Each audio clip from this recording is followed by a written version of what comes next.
just talking about public infrastructure, if you get public infrastructure right, it's all about social impact. It's all about bettering communities. It's about bettering lives and livelihoods, and growing local talent. And now, women who are making a tremendous impact is good for Saudis. It's good for Saudi Arabia, and it's also good for us.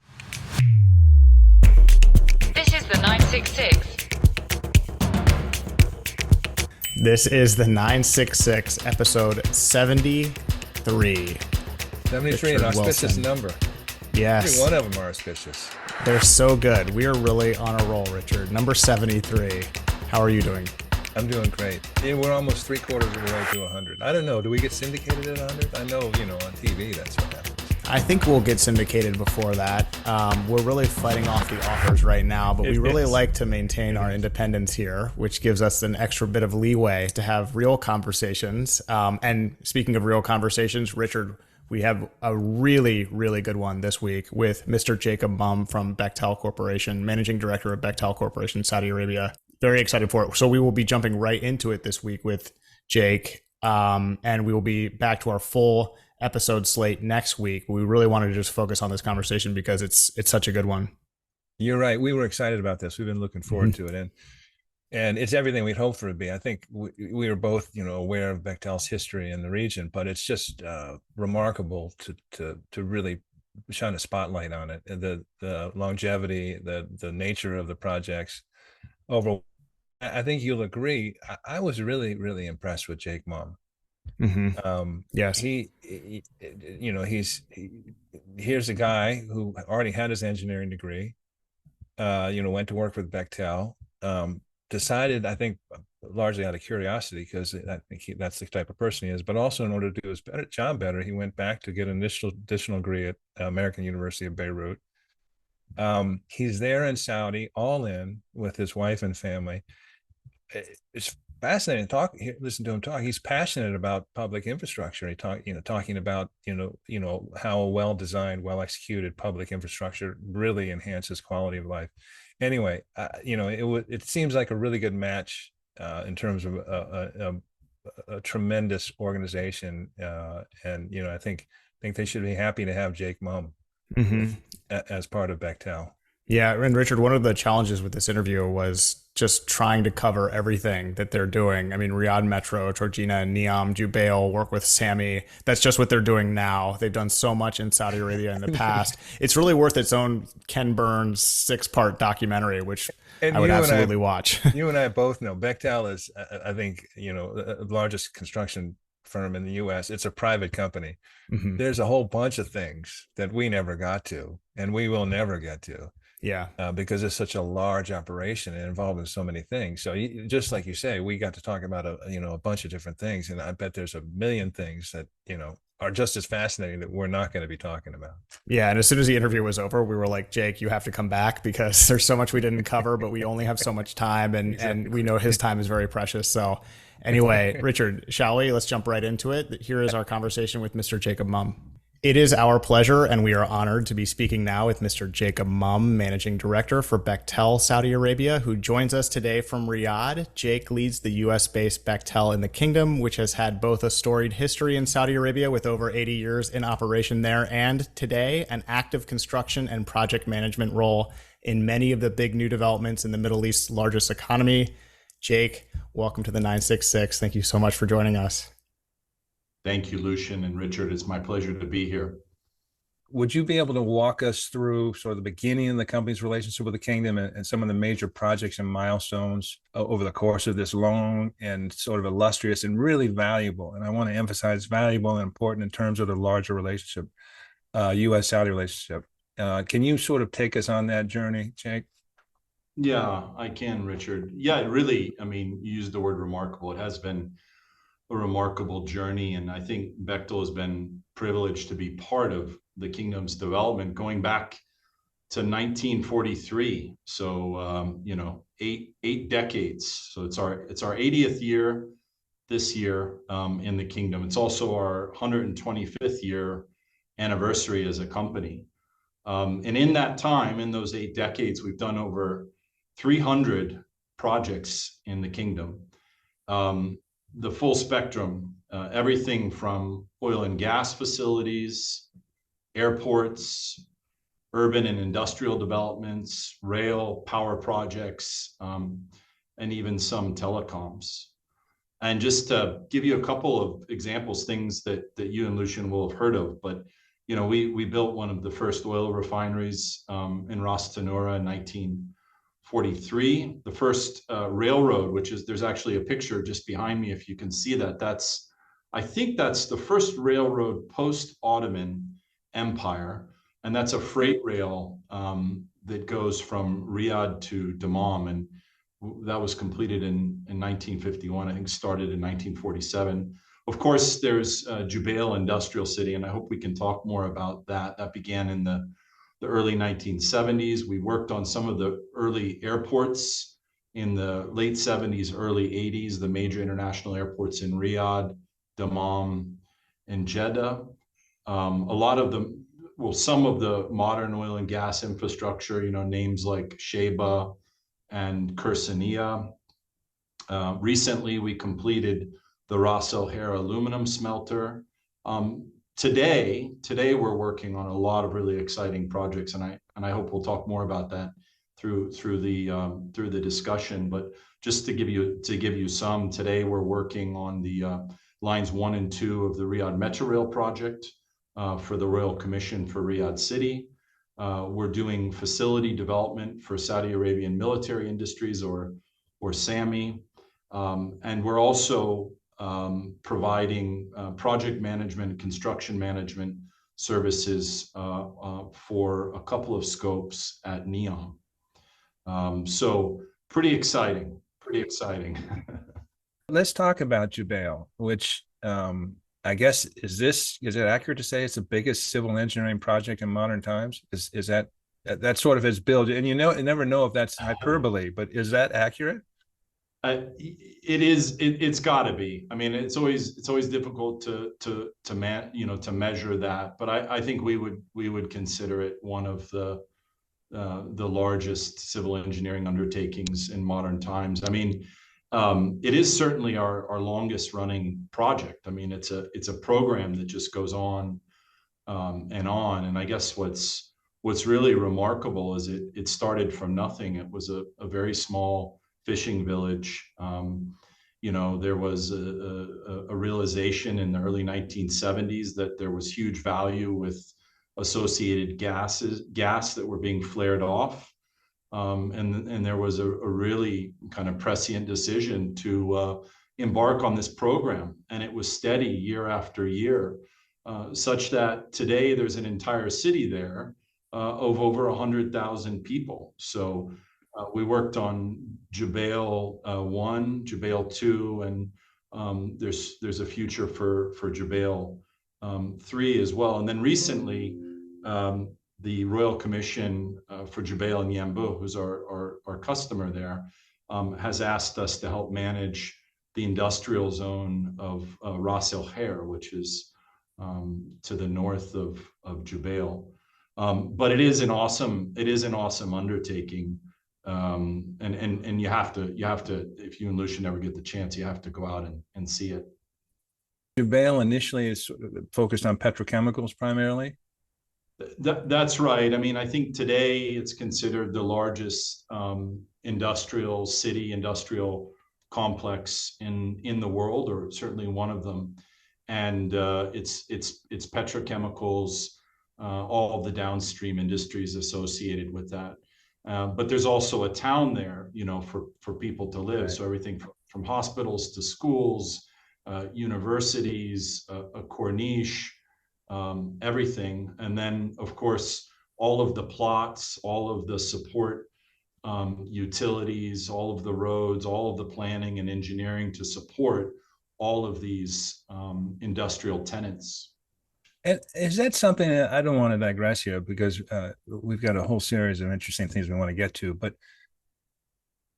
it's not just construction. You're not just coming in and building these things. It's space like, an investment of that scope and that scale.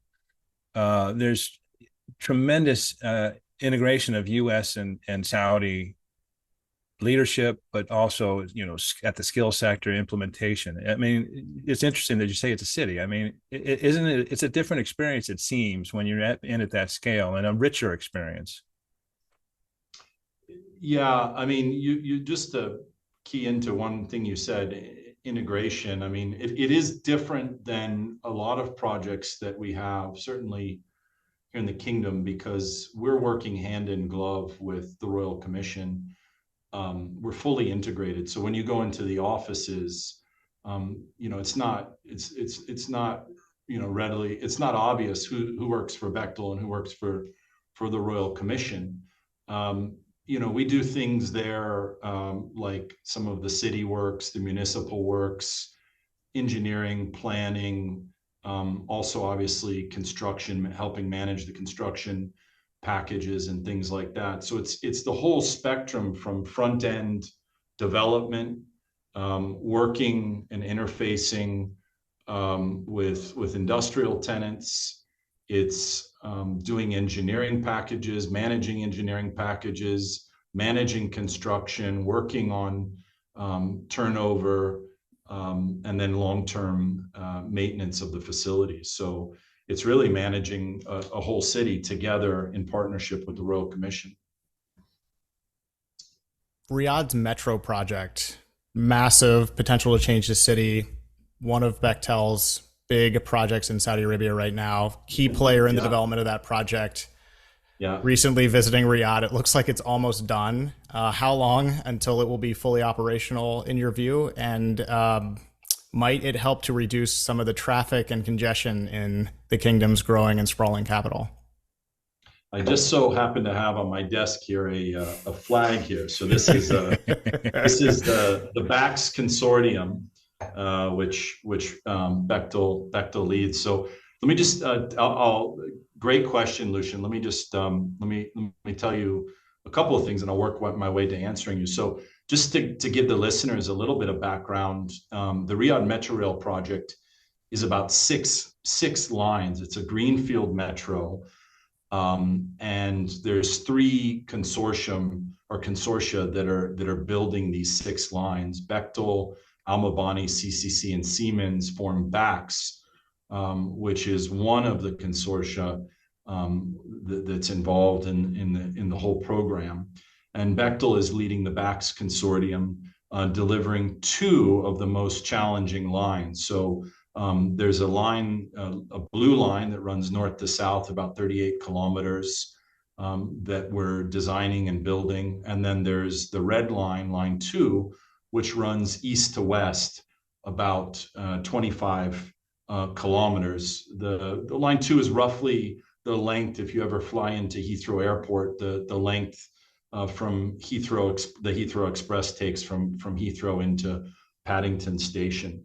And our scope there is really, I mean, it's everything. I mean, we're providing the civil scope, the system scope. It includes design, it includes manufacturing, construction, integration, testing and commissioning, handover, and maintenance of this. And I think that this is one of the largest, if not the largest, greenfield metros ever undertaken.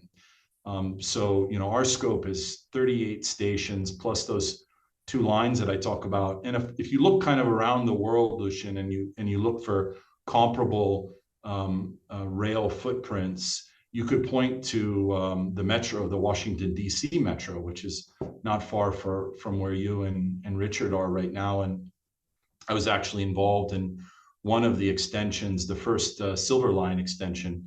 Bechtel did the design and build of that, and I was a civil engineer on that project. But it roughly, if you take all of the Washington Metro, all of the stations, all of the track kilometers, it's very similar in scale to what the entire 6 lines of the Riyadh Metro Rail project is.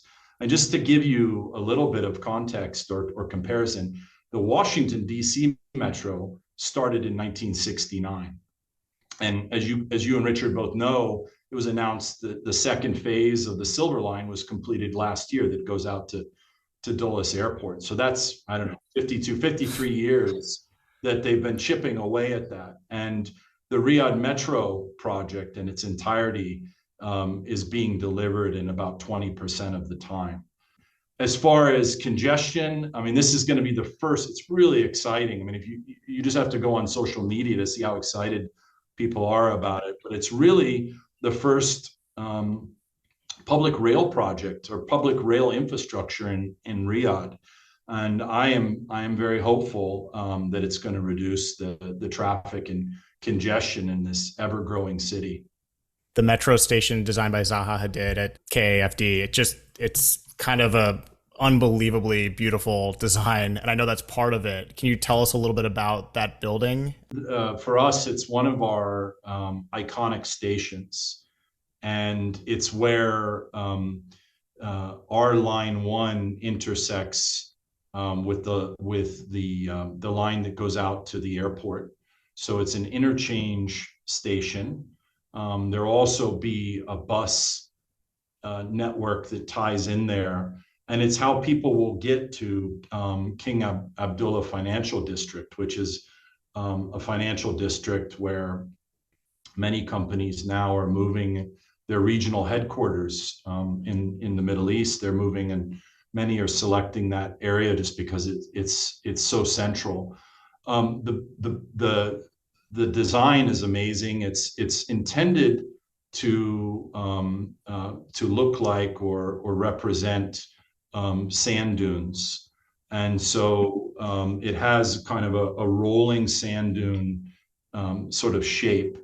And we constructed it using steel pipe, which were welded together. And I think from memory, it took something like 5 tons of weld filler, just the filler, to weld all of the pipes together.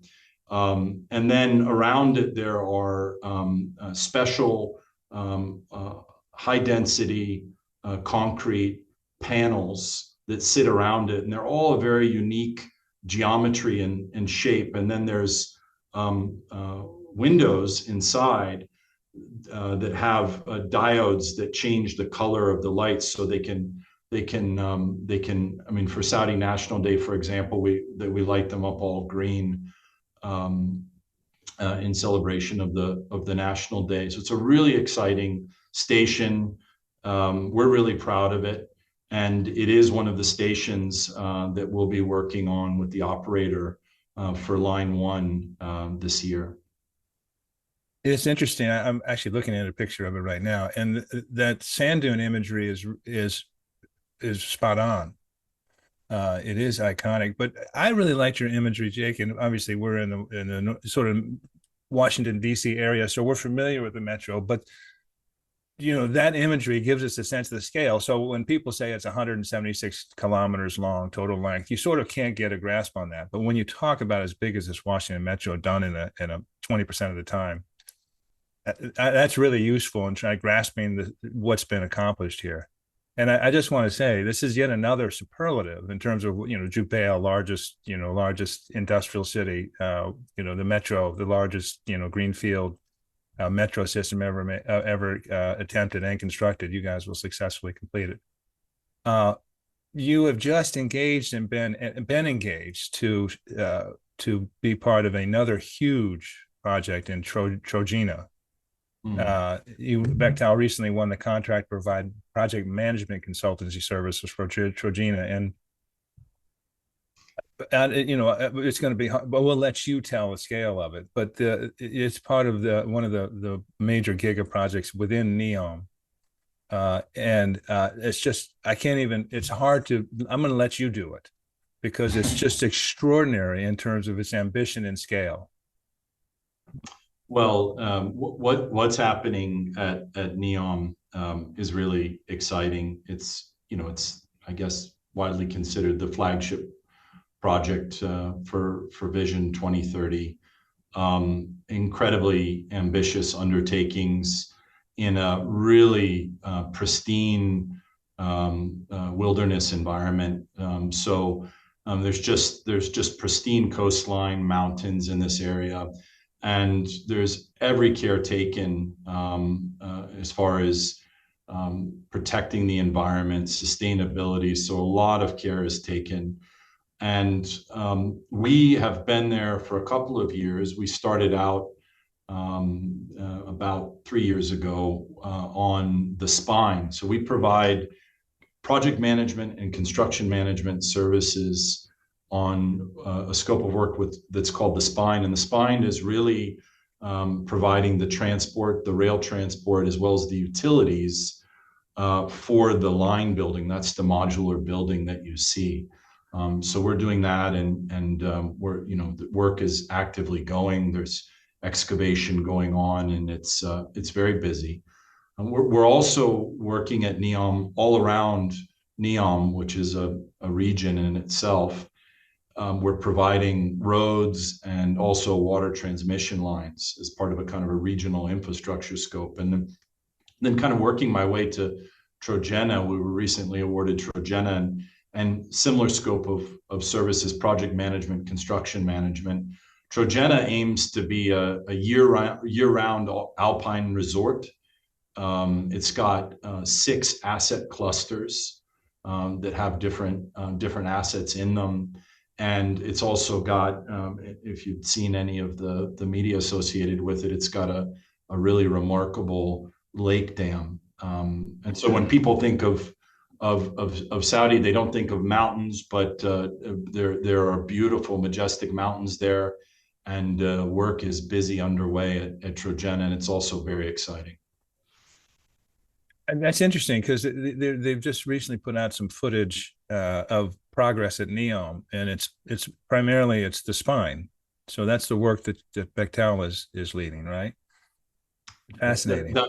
That's right. Yeah, you can see all what we call yellow iron, all of the excavators and the trucks excavating for the spine. So the spine will be a combination of cut and cover tunnels and also a mountain running tunnel as well. So yeah, that work is actively going on. Let's continue, because one of the things that Bechtel has always prioritized is developing local talent, young Saudis. Can you speak to Bechtel's efforts in this area and the company's progress in bringing into the fold a whole new generation of Saudi professionals? Yeah, I mean, I love talking about this, and thank you for the question, because it's the thing I love most about my job and what I love most about what we do. And I think just talking about public infrastructure, if you get public infrastructure right, it's all about social impact. It's all about bettering communities. It's about bettering lives and livelihoods, and growing local talent. And now, women who are making a tremendous impact is good for Saudis. It's good for Saudi Arabia, and it's also good for us. But it's very much part of our DNA. And if I think what the rough numbers are, if we look back, I mean, we've been able to be part of the careers of over 10,000 Saudis, and we take that very seriously. I mean, we hope that all of our employees stay with us, and many do enjoy long careers with Bechtel, and many Saudi employees do, but some also go off and do other things. And so the knowledge, the skills, the capabilities that they develop while working on our projects here, they carry those on to other ventures, other projects, other companies. Some of them go to work for the government. So I think that's really something positive that we're doing. And just to talk, maybe Richard, just to talk about a couple of things specifically. So we run an early career hire program. That's one of the ways that we develop people as they come out of school. So we work very closely with a couple of different universities here. I'll just rattle off a few. One is Jubail Industrial College. Another is Riyadh College of Technology, and then Tabuk University, which is not far away from Neom. And so we have this early career hire program.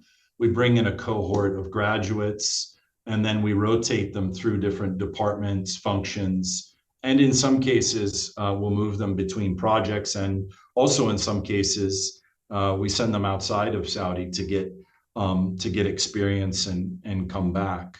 So the early career hire program that we have is something that's it's really cool. It's been going on for a long time. It's something I think that we do really well, and I think it does a lot of good. We also at Neom recently hired 300 Saudi men and women that don't actually have engineering or construction backgrounds. So we hired them primarily from Tabuk and Jeddah, but also other parts of the country.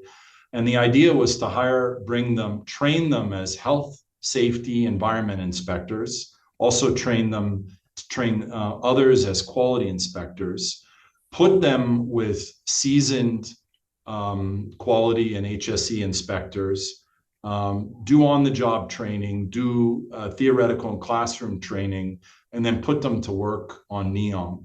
And so that's what we've done. We've taken people that wouldn't have otherwise probably had an inroad into the engineering and construction industry. We've hired them, we've given them an opportunity, and it's really good. It's really good. The developments, I think Lucian and I certainly spoke about this when we met the first time, but the developments with women in the kingdom just been amazing. And, really, as an employer, the population base for hiring has effectively doubled. So, the way I look at this, it leads to better quality employees. We've got more diversity, a more diverse employee base, which leads to more diverse thinking, which leads to better quality work, as far as I'm concerned. We have increased our percentage of women pretty drastically, and we're just over 13% of our total population in Kingdom are women. And that all just happened, that leap happened in the past year and a half. I think at the beginning of 2021, we were just over 1.5%, and we're now just over 13%, and almost most of those women are Saudi women. So that's really, really exciting. But it's not just about hiring them. You also have to develop and provide meaningful careers. And so we're focused a lot on hiring senior women into senior roles. There's the old adage, you can't be what you can't see. So we try to find good opportunities to hire women into leadership positions. And then the last thing, Richard, I'll mention is that last year we launched a Saudi chapter of something we call Women at Bechtel, which is an organization, it's an employee-led organization that looks to support the hiring, the retention, and really the thriving of women in their careers at Bechtel. So we've got a very active chapter here that has links out to all of the different projects. Jake, before we move on, I just want to give a shout out to our mutual friend and your colleague, Abdulrahman Al-Gaban. He sort of fits that sort of developing local Saudi talent. He now works for Bechtel here in the US. He bleeds Bechtel red and black. So just wanted to give a shout out to him. Abdulrahman has been a friend, a mentor, a colleague to me for even before I came to Saudi about 5 years ago, or a little, I guess 4.5 years ago. He comes from the western part of Saudi Arabia, but he was our country manager in the kingdom. He works hard to support everybody. He is, as you mentioned, he's gone off to the U.S. to lead business development efforts in our manufacturing and technology group. But I stay in close contact with him, and he's always quick to offer advice and support. So yeah, he's one of those talents, and he's done well. One of the all-time great guys you'll ever meet. He's got a great human touch. That guy is something special. Yep. Kind of maybe a difficult question to get, because Bechtel occupies such a specific place in a contracting universe and in the Saudi and contracting environment. But you've seen it for, Bechtel has seen it for nigh on 80 years. But certainly since 2016 and the introduction and the launch of Vision 2030, you've got enormous investment in infrastructure, but that's also been coupled with significant regulatory reform. And we've had experts in the field come on and talk about how the PIF, for example, has sort of created or enforced different accounting best practices, different bid best practices. Have you seen the contracting sector and its environment change over the past 7 years, essentially since the launch of 2016? Yeah. The trend or the development is consistent with what I see. When I look out across the Vision 2030 projects that are being led and managed by the PIF or PIF-owned companies, I see robust and balanced procurement processes that have what I would say is a logical separation and a logical weighting between technical evaluations and commercial evaluations, really to make sure that there's certainty. I mean, that there's best value, of course, but that there's also certainty of outcome. You might also know that the PIF has recently made some strategic investments in the local contracting base. And I think that's really important because it signals a move to help develop the capabilities and the capacity to go in and deliver this large pipeline of work. One of the things that we're really focused on, and we have been certainly on the Riyadh Metro Rail project, certainly throughout our history on other projects that we mentioned from the outset, is trying to make the local supply chain and local contractors successful. And that's something that we've become good at. It's not just developing capabilities, but helping them scale so that when we finish our projects and other projects come along, they're able to pitch back up and to support. I think if I look, kind of fast forward, I think that local contractors will help deliver, will continue to help deliver the Vision 2030 projects. I also think there will continue to be a place for international EPC companies to partner for success in the Vision 2030 projects. But those are just some thoughts, Richard. Yeah, the scale is enormous, and it's important on both sides, like you say, to have a Bechtel, but also local contractors that are professional and able to deal with, as you say, this pipeline, extraordinary pipeline. Let's go back. I mean, you've lived in Saudi Arabia, and we sort of referenced it earlier. You lived there for several years, so you've seen it evolve. You've seen change, occurring right before your eyes. What are your impressions? And as I said, I'm envious, and it's just fun to watch that you are at a time and a place that is notable. I mean, significantly important things are ongoing in this country, and you're right there in the middle of it. Yeah, I mean, you made that point, and it's a salient point because it's not lost on me. Sometimes I just I just step back and I say, wow, this is just amazing. I lived in the early part of my career in the UAE, and I saw some of that development, but the pace and the scale of the development here is just awesome. And you probably hear this all the time. Lucian probably hears it all the time. But what's happening is just amazing. Obviously, there's the kind of the headline that it's the fastest growing economy in the world, but that and of course we see that. We see a lot of a fast-paced development, economic development, but the social changes are also really exciting. And I think the kind of the power source for all of this is a very young, talented, and energetic Saudi population.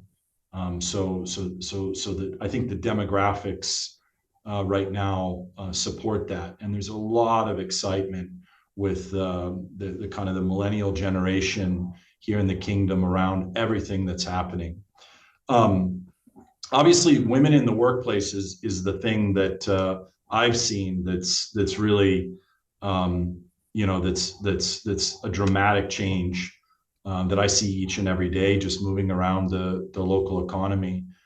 The other thing that I would point to is just the availability of public spaces and public interactions and really entertainment. So there's never a shortage of things to do here. In fact, I frequently get FOMO. Have you heard of FOMO, Lucian? Like fear of missing out.